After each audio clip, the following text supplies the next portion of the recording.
The epic Morte, Arthur.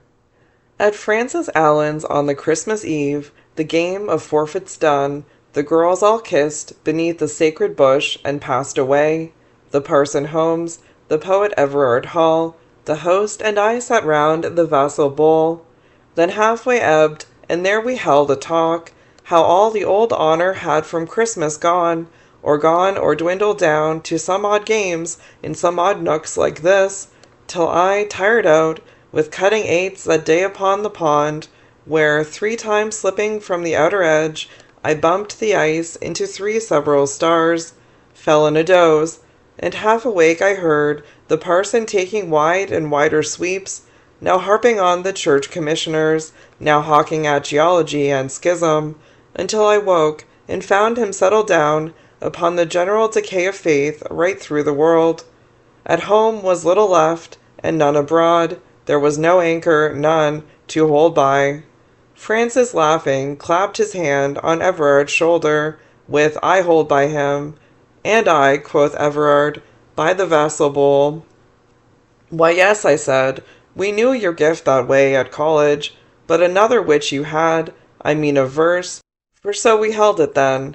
"What came of that?" "You know," said Frank, "he burned his epic, his King Arthur, some 12 books."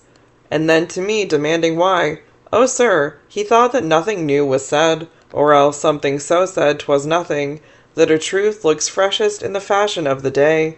God knows, he has a mint of reasons, ask." It pleased me well enough. "Nay, nay," said Hall, "why take the style of those heroic times? For nature brings not back the mastodon, nor we those times, and why should any man remodel models?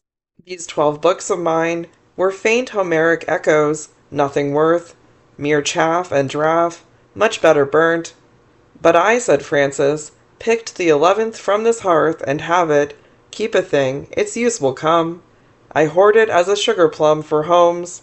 He laughed, and I, though sleepy, like a horse that hears the corn-bin open, pricked my ears, for I remembered Everard's college fame when we were freshmen.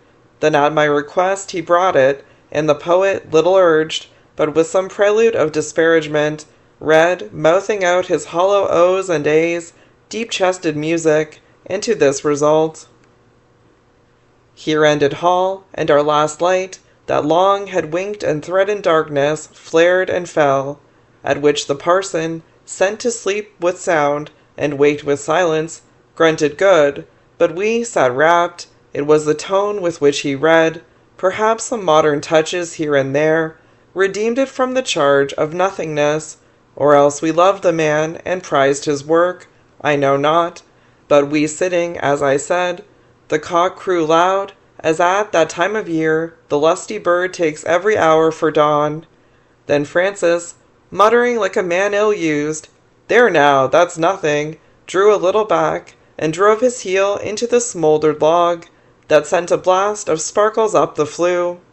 And so to bed, where yet in sleep I seemed to sail with Arthur under looming shores, point after point, till on to dawn, when dreams begin to feel the truth and stir of day. To me, methought, who waited with the crowd, there came a bark that, blowing forward, bore King Arthur, like a modern gentleman of stateliest port, and all the people cried, 'Arthur is come again, he cannot die.' Then those that stood upon the hill behind repeated, 'Come again, and thrice as fair,' and, further inland, voices echoed, 'Come with all good things, and war shall be no more.' At this 100 bells began to peal, that with the sound I woke, and heard indeed the clear church bells ring in the Christmas morn."